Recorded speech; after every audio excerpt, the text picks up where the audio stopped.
Hai, balik lagi di channel YouTube gua. Nama gue Kinanti Larsati, panggil aja Kinan. Dan terima kasih buat kalian yang udah mau ngeklik video ini.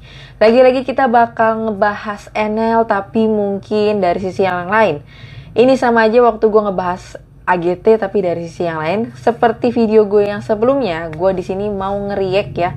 Ciri-ciri orang yang kalau komen di YouTube ataupun di YouTube, sosial media lainnya yang indikasi mereka ini bisa jadi justru penipunya. Ya, jadi kalian wajib hati-hati kalau nemu komentar-komentar kayak begini ya. Ketika ada orang yang mencoba memberikan yang kebenaran ya, jalan kebenaran Jalan kebenaran tapi ada komen begini. Jadi kalian jangan goyah hatinya ketika ngeliat komen, ih kok begini gitu ya. Jangan. Dan abis itu mungkin ada dua pembahasan inti di sini ya. Gua akan nge-react tadi ya, komentar-komentar negatif sebelum NL scam. Yang kedua, bisa nggak sih duit kalian itu kembali ketika kalian melapor ke pihak berwajib? So, tetap stay tune aja dan langsung aja kita menuju ke react, komen, hate para karyawan NL. Let's go. Komentar yang pertama ya, Aldi. Ya, kalau belum dicoba jangan buat asumsi. Buktikan sendiri kak, minimal deposit 20k. Itu real atau enggak ya. Gini, kayak kalian nih sering gue bilang di komentar gue sama aja ya. Kalian udah lihat tuh di situ ada jurang gitu ya. Kalian ngelirik gitu aja, ada jurang. Terus kalian ngeliat teman kalian lompat ke jurang. Apa kalian ngikutin teman kalian? Enggak dong, kalau kalian lihat, lah kok temen gue aneh gitu kan. Ya itulah ketika saya melihat NL. Bukan harus depo dan baru tahu dalamnya. Enggak lah, kita tanpa depo dan cuma ngelihat install depannya aja kita udah tahu, oh aplikasi Ponzi. Ada komisi rabat 1, 2, 3, keuntungan gini. Ya, apa nih undang-undang orang depo ya. Terus nyari kode referral. Aduh, kayak YouTuber mana tuh ya yang ngapus videonya kemarin-kemarin menjaya-jayakan NL, WD 1, 2, 3 lancar sampai belasan, habis itu hilang tuh video. Langsung jadi kayak pro sama YouTuber yang membongkar aplikasi Ponzi. Itu jadi aneh ya. Siapa tuh YouTuber ya? Kalian komen. Kalian juga pasti tahu ya.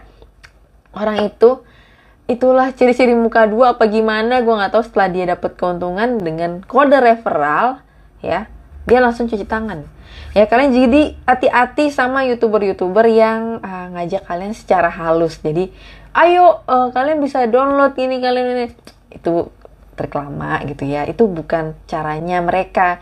Paling mereka cuman, gue bisa penarikan nih, buktinya ini udah gue bisa masuk nih ke akun Dana gue, ke rekening gue. Itu udah salah satu ya menunjukkan bahwa ngajak. Ditambah lagi di deskripsinya ada kode referral alias link dari aplikasinya. Itu udah bisa pasti ya dia dapat komisi. Bohong lah kalau dia nggak dapat apa-apa, bohong. Apalagi subscribernya banyak gitu ya, mau 10.000 nih. Aduh, siapa tuh? Ya kan? Nggak mungkin dia nggak dapat apa-apa. Bohong. Oke, kita lanjut lagi. Oke, kita perbesar di sini. Kita perbesar.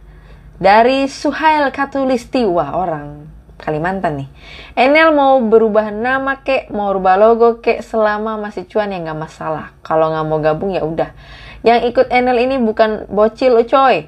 Mereka udah tahu gimana tuh resikonya, nggak perlu diajari. Hehe, untung aku udah balik modal dari Depo 8 dan besok mau deposit 8-nya beda akun karena profitnya makin gede. Nah, jadi dengan komen-komen kayak gini kalian jangan langsung percaya. Biasanya ini karyawannya, afiliatornya, manajernya ya tadi ya segala macam orang yang promosi. Karena semakin ada komentar kayak gini, gue udah bisa penarikan nih, makanya gue mau depo lagi. Itu trik marketingnya. Jadi kalian jangan langsung percaya ya. Jangan langsung percaya. Ya, NL emang isinya bukan bocil, tapi tanya deh, investasi. Tanya dulu deh, investasi artinya apa dah? Nggak semua orang bisa jawab lu di NL. Ya. Jadi jangan terlalu percaya dengan komentar seperti ini. Oke, lanjut lagi. Oke, Mbak, yang penting cuan, Mbak. Nggak usah jelek-jelekin NL. NL banyak bantu masyarakat kecil, Mbak. Kok jelekin aplikasinya? Emang ada bagusnya NL? Di mana bagusnya? Sekarang banyak korbannya, di mana? Oh, kemarin memang lagi pada bayar semua, jadi bagus gitu ya. Sekarang meninggalkan korban. Ya itulah Ponzi ya. Ujungnya udah kelihatan nih. Ujungnya mematikan, ujungnya derita ya. Ujungnya nyari korban demi keuntungan pribadi dan kelompok-kelompoknya ya. Jadi di mana bagusnya? Ya, bagusnya buat kamu kan, karena kamu karyawannya, dapat komisinya, dapat kode referral ya. Wah, cuan, kamu punya banyak member kan? Dari member bisa dapat 10%, 5%, ya kan? Ya iyalah, kamu pasti seneng dengan adanya kayak gitu. Itu udah pasti wajar ya. Komen kayak gini nggak suka. Dari Agung Manyun. Ya, hidupnya aja udah manyun ya. Terus dari Noh Hadi Sampit. Kak, sampai sekarang saya join NL ini sudah balik modal. Dan memang benar terbukti membayar Kak. Nggak rugi bagi teman-teman yang cuma menonton saja, tidak ikut bergabung. Lebih baik saya jadi penonton ya, karena saya udah tahu nih akhir cerita sinetronnya sama aja kayak lagu lama gitu. Kayak udah bisa ketebak, abis ini dia cerai, ditinggal, abis itu kawin lagi ya, bikin aplikasi baru. Ya udah ketebak ya. Nur Hadi gitu, Abang Ulfi Mufih. Dah, oke. Gak usah main tebak-tebakan, masa kayak anak kecil, depo dong biar semua orang tahu. Gak usah ngajarin gue, kagak usah promosi. Ya komen kayak gini udah pasti nanti besok-besok ada lagi nih. Gak usah main tebak-tebakan. Siapa yang main tebak-tebakan? Semua berdasarkan bukti fakta yang saya temukan. Kalau kamu gak terima, saya bongkar NL dengan kejelek-kejelekannya. Apa saya masih anak kecil? Apa kamu yang anak kecil? Anak kecil kan biasanya sulit untuk menerima kenyataan kan? Iya dong, makanya kan orang dewasa yang harus selalu mengalah. Nino Cah Pemalang ya, selama masih bayar nikmatin aja. Oh ya, yang nggak ada yang maksa, semua udah tahu resiko masing-masing. Bukan begitu, lantas apa yang membuat Anda ketar-ketir sob? Pejuang ads, sudah kehabisan konten kah? Untung premium gue. Ya kayak gini, intinya ketika penipu ketemu polisi ya, gue ibaratkan gue ini ya, contohnya gue polisi. Nah, orang-orang ini maling nih. Maling itu gak akan pernah suka sama polisi. Iya dong, sama. Penipu ini gak akan pernah suka sama konten-konten yang edukasi, memberi sesuatu yang benar, gak akan pernah suka. Makanya dia pasti akan nyindir, kayak gak punya konten lain.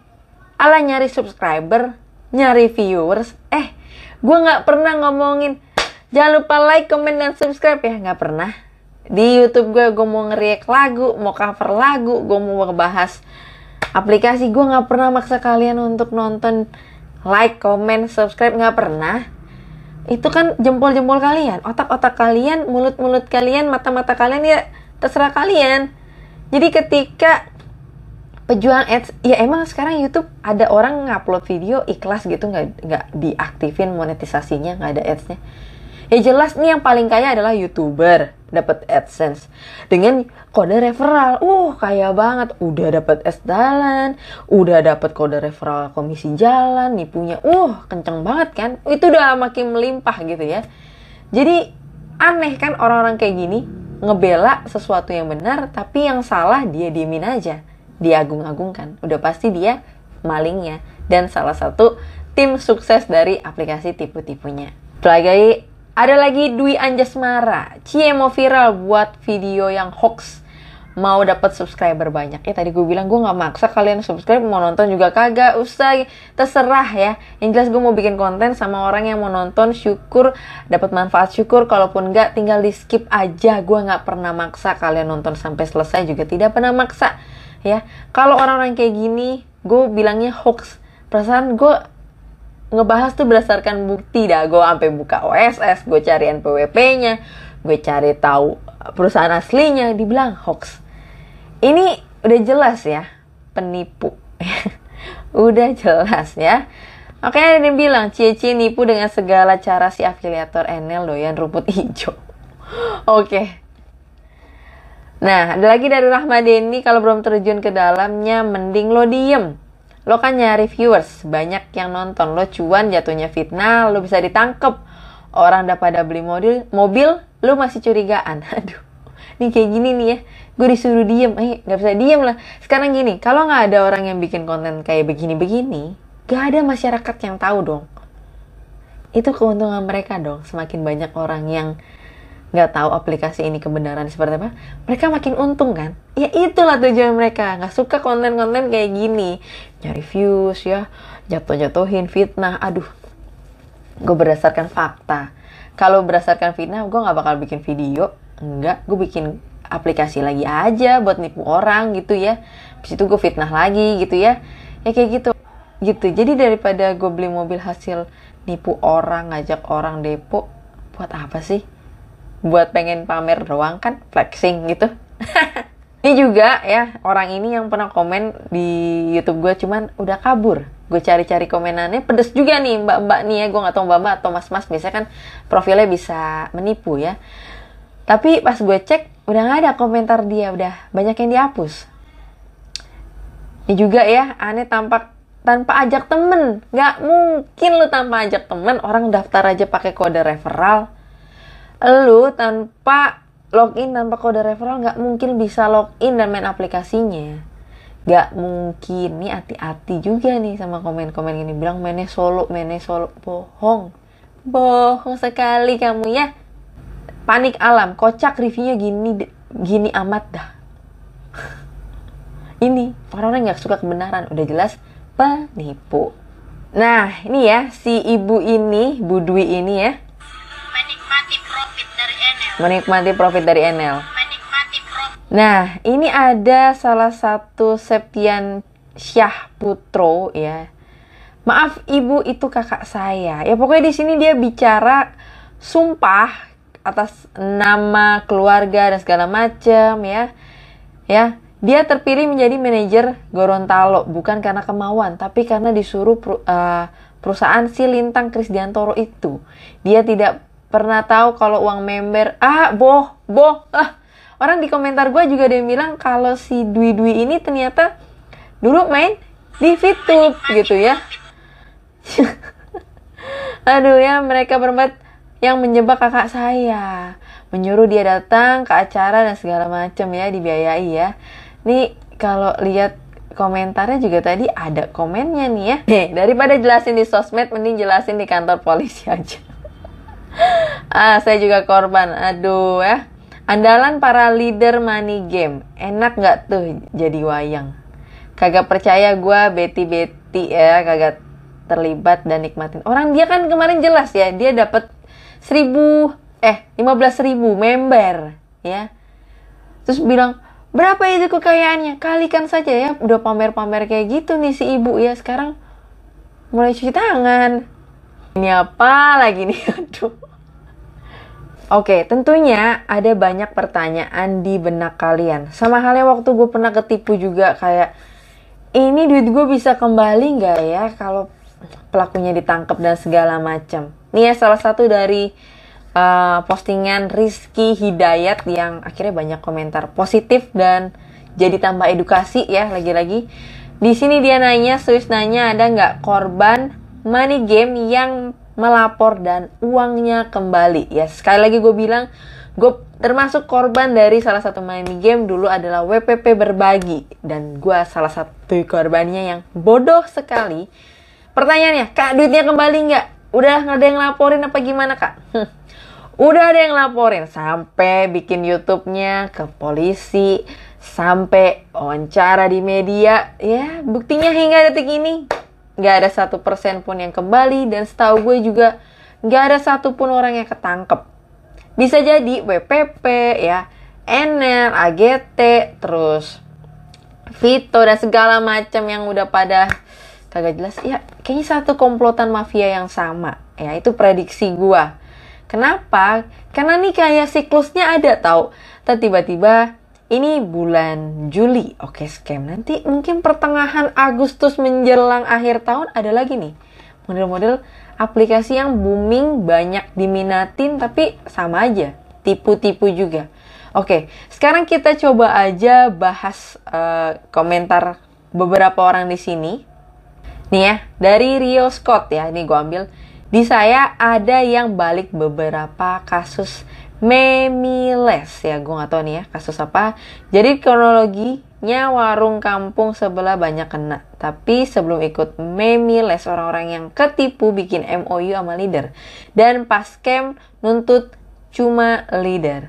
Sebenarnya saran saya kalau mau ikut bisnis selalu ada MOU. Dan leader fungsinya biar kalau scam dia tanggung jawab ya. MOU juga nggak bisa buat jaminan 100% sih ya. Memang nggak bisa, tapi dengan MOU lu bisa tahu alamat rumahnya, semuanya, mukanya, segala macam ya. Oke, MOU menurut gue oke. Tapi kalau digital kayak gini dan leadernya lu bukan ketemu secara fisik nih. Kalau ketemu fisik dan ada cabangnya gitu mungkin oke, mitranya ada agennya lu ketemu lihat oke. Tapi kalau yang dari YouTuber gitu ya, dari mana lagi entah beranda, nanti lo pakai ini, nanti gue bantu admin gitu ya. Ya lo nggak pernah ketemu orangnya, terus mau bikin MOU, bisa aja dia pakai data palsu, jadi sulit ya. Ini skema money game tuh emang asli jelimet, dan karena ini ngasih makan banyak orang di atas dengan uang yang kalian punya. Jadi kayak uang kalian tuh disebar ke sana gitu. Jadi yang makan tuh nggak cuma satu orang, ya. Itulah sulitnya ya. Jadi kalaupun ada MOU, ya mungkin ini akan berlaku sama kalian ketemu langsung orangnya, kalian tahu, oh minta KTP dong, ini gue ini. Kalau yang digital kayaknya bisa aja dimanipulasi. Mungkin dia cewek pura-pura jadi cowok, ataupun cowok pura-pura jadi cewek ya, dengan foto yang cantik-cantik gitu kan, ya, untuk menggaet gitu kan, ya. Jadi kembali lagi ke kalian. Terus ada lagi, kecil sih, ada paling gugat leadernya. Kayak kasus Adcast. Ada leader yang dikejar terus sampai bikin kecelakaan settingan. Gue tahu ini. Buat klaim duit asuransi. Bakal bayar utang ke member. Bisa ya. Jadi makanya kalau kalian, makanya nih ya, kalian ikut-ikut begini, kalian ingat baik-baik siapa yang ngundang kalian. Itu penting banget ya. Dari kalian tahu orang yang diundang, nanti dia juga pasti akan lama-lama ngebongkar nih. Gue juga diajak sama ini. Wah, mulai. Gue diajak sama ini. Wah, terus tuh. Akarnya banyak banget ya. Kalah pohon pinus ya. Kalah ya. Tapi ada lagi nih, Aser Arif. Ya, ini juga menurut gue cakep juga nih komen. Yang ada malah keluar duit lagi. Bikin grup lagi, judul korban Ponzi. Kemudian sewa pengacara. Bayar polisi dan jaksa para korban disuruh urutin setor duit ke admin karena panik gak bisa mikir secara langsung, percaya aja. Setelah terkumpul duitnya, adminnya kabur lagi. Gitu juga ya, sekarang apa sih yang gratis gitu ya. Itulah sulitnya loh, makanya sering gue tuh tahan-tahan kalian untuk gak usah main. Tapi ya kembali lagi keputusan akhir sama kalian ya. Ada juga bilang di sini Maulana, bisa dibilang nggak ada yang balik uangnya. Potensi kerugian dan sitaan negara nggak seimbang. Kalaupun balik, uangnya udah pasti habis untuk proses pengadilan dan kurator. Nah, ada yang balik berkaca dari kasus Adcast, si polisi nerangin itu. Mereka berusaha balikin walaupun cuma 1 juta karena para member nggak pula jujur siapa aja leadernya. Ya, kemudian ya kemungkinan kecil ya. Kecil. Gini, kalau gue ya udah bagus itu para leader, direktur, dan aduh kebagusan banget ya. Pokoknya tim suksesnya lah ya, ditangkap polisi itu udah bagus banget ya. Duit kalian kembali itu emang kecil banget kemungkinannya ya, karena duit itu tadi gue bilang kayak kasih makan yang ini. Padahal udah mau ngaku pasti pas udah masuk kantor polisi diinterogasi, udah pasti dia ngejelasin saya gini, soalnya skema Ponzi itu kan ngasih makannya banyak. Gitu ya, kalau kalian tahu komisi-komisinya. Jadi jadikan pelajaran, berdewasalah atas sebuah kesalahan, gak usah malu, akuin aja. Tapi habis itu kalian jadi orang yang pribadinya lebih baik lagi ya. Dan itu aja, dan sampai ketemu lagi di pembahasan berikutnya. Bye bye.